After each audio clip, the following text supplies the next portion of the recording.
things. This fascinates me.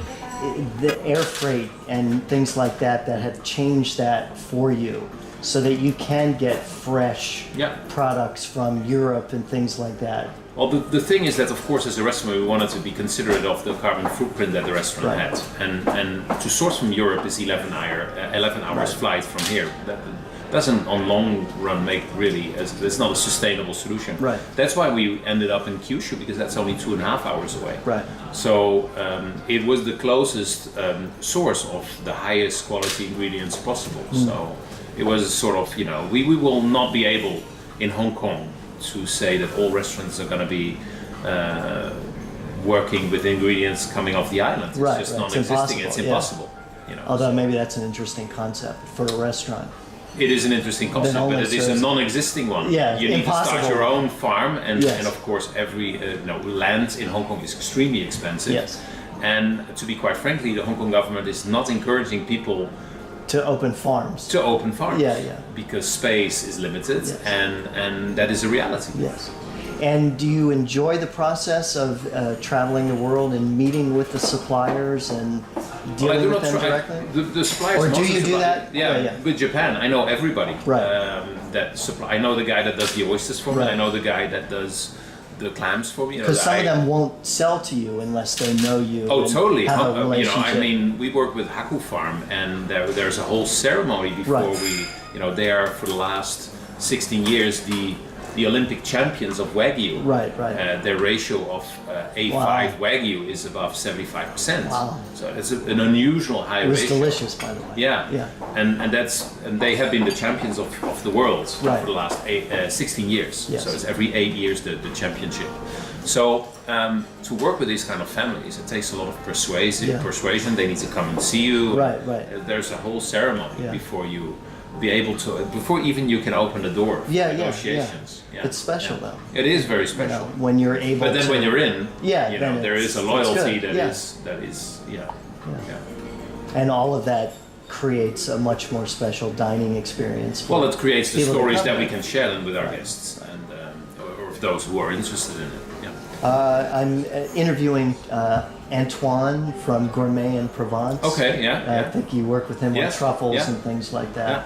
So I'm interviewing him later today to talk about that aspect of this whole. Hong Kong is a very opulent city, yes. And they love. You can see that. I mean, we are probably in one of the most luxurious and most expensive real estate areas of the world, but also with one of the most luxurious shopping malls of the world.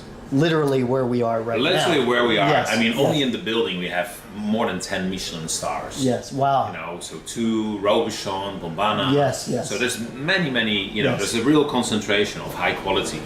And in food, that is exactly the same. When we opened a restaurant, we always had some entry-level dishes that we had on the menu. Right. And we always wondered why they were not selling. Right. Because in Europe or in America, people would be curious by it. Like, well, it's interesting. Let's try it out. Let's try it out. It's something. But it's not part of the Asian culture, particularly the Hong Kong culture.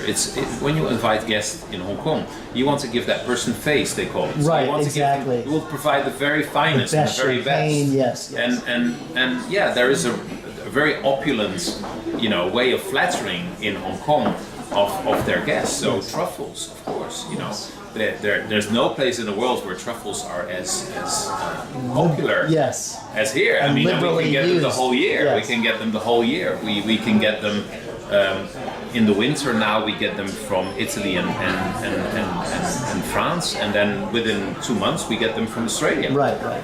And then again after that we get the white truffles from Italy, and it goes on and on. So truffles the cycle just goes practically whole year through. Right. And people really love truffles, and we use them, a fair amount. But we're not a truffle restaurant. Some restaurants are real specialized restaurants in truffles, and we have in the building a restaurant that is really specialized in truffle, also in Mezzo.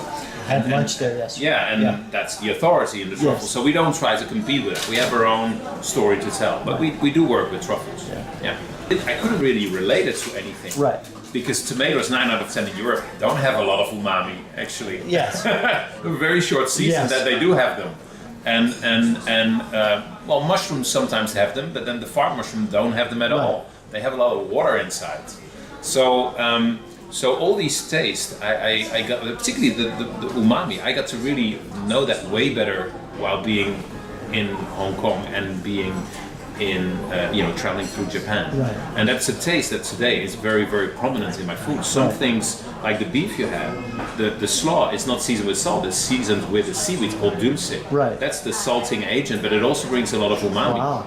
The beef is salted with little salt, but it is rolled in seaweed again to have that umami. So there's a lot of things we do that I have learned from Asian cuisine. Right. Without putting soya sauce everywhere. Right, That's not what my or miso or whatever. That's not what I want to do. Right. But there is a way of seasoning and a way of using flavor that is totally different. That's why everybody starts with 5 different tastes. Right. Because the 5th taste for a lot of people is very unfamiliar. Right. I mean, a lot of American and Western guests will know umami, but they know it from a bag of chips. Yes. You know, the MSG that they have added Yes. to give that sort of wanting more flavor. Yes. But the real umami is in a lot of foods. You know, tomatoes, Parmesan cheese. There is umami burger in LA. Yes, I know. Yes, Yeah. absolutely. Yeah, I know it very well. Yeah. So continuing on the same idea, are there other street foods, or are there other little restaurants or types of food that you personally like in Hong Kong? Oh, this is street food heaven, Hong Kong. Yeah.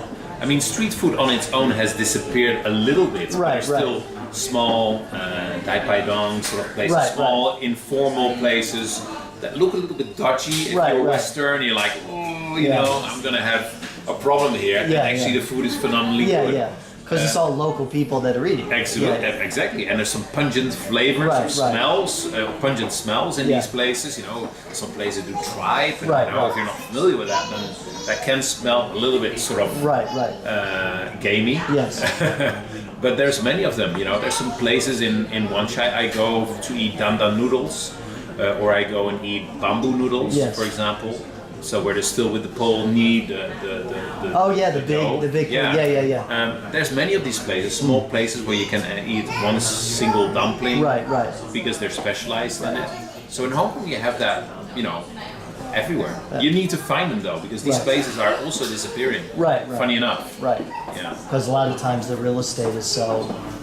Mostly driven by real estate. If they exist for a long time, it means that they own the real estate. Yeah, there's a congee place in Sherman where I always go when I have Western people, where you eat, you know, pork heart congee. It's really hardcore Chinese, but then you see, you know, why they use the pork heart, because of the texture. You know, that's also something that the Chinese are much more sensitive to than we are. Mouthfeel. Yes, exactly. So beyond texture. The tasting. Oh, totally. Well, they will judge a dish on texture only. And if it's good or not, and then some Western people say, oh, not a lot of taste. Right. You know, it's like fish mouth. Yeah. You know, it's no taste of fish mouth. But it has a texture that only Chinese people would understand. Yes. Or bird's nest, of course. Yes, I just had that in Singapore. The fish mouth.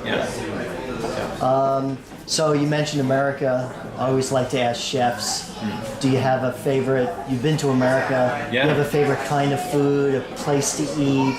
A favorite kind of American food? Oh, I love the US. I love the US. I tried to open a restaurant in the US actually. Really? And we lived in New York at 9/11, so that is the reason why the restaurant never opened. The desire was to open a restaurant in New York. I see. And actually, my son is going to study in New York soon. So you know, he was there when he was 1. Yes. And now he's getting 18 years old, and he wants to study in New York. Excellent. Because that's where he. There's well, many he can we love the US. Scout locations for you. Absolutely. So we go very often to the US regardless. We've always been very, very big fans of New York, in particular. So yeah, I mean, I cannot go to New York and not go for pastrami sandwich. That's my first stop. Okay. That's my first stop. Deli stuff. I love the delis. Yes. You know, matzo ball soup. You know, all these things. I love that. Yes. That's for me the reason why I want to go to New York. That's the first thing I will have when I arrive in New York. That's funny. And then, of course, best steaks are in America. So I still believe that the Americans are the kings of. I was commenting. There's a difference. You know that Wagyu is delicious. Tasty, but it's a different experience. It's a totally. You should not compare it. And you don't need a fork. Actually, you can use a spoon. Yes. You know, so you should not compare it with grass-fed beef that has been dry aged. It's a totally different product. You know, you cannot dry age really Wagyu because the fat would But get it's rancid. such a different Oh, experience. totally, than totally. that, You both are you wonderful. can but- eat it with a straw. Yes, yes. It doesn't leave a lot of. It doesn't need a lot of muscle in, Yes. in the jaws. Yes. But you know, a good steak in America. I love a good steak. I love, you know, a good burger. I Yeah, love, yeah. Or any good sandwich. The Americans are still the best in doing warm meat sandwiches. Yes. Or anything in the sandwich. You know, Yes. like lobster rolls or Right. anything on the bread works Yeah. for me. Depending on where you are. And you know, do I eat Italian food in New York? Not really. Right. No. If I want to eat great Italian food, I go to Italy. Yes. Or upstairs But, here. Yeah. There's many. Umberto's. But a lot of American places. My favorite restaurant in New York, 11 Medicine. I love what Daniel and Yes, and yes. what he does. Very interesting, a little bit whimsical. Yes. But there's so many very small places up and coming in New York that are doing really interesting stuff. Right. Of course, you have Thomas Keller, you have Daniel Bellew, all these great chefs. Phenomenal Jean-Georges. Yeah. You know, all monuments Right. of people. Eric Ripert. Right. So there's many great chefs in New York. Yeah. So yeah, we love it there. Good. That's it. Thank you. Thank you. My pleasure. Thank you. I hope you have what you need.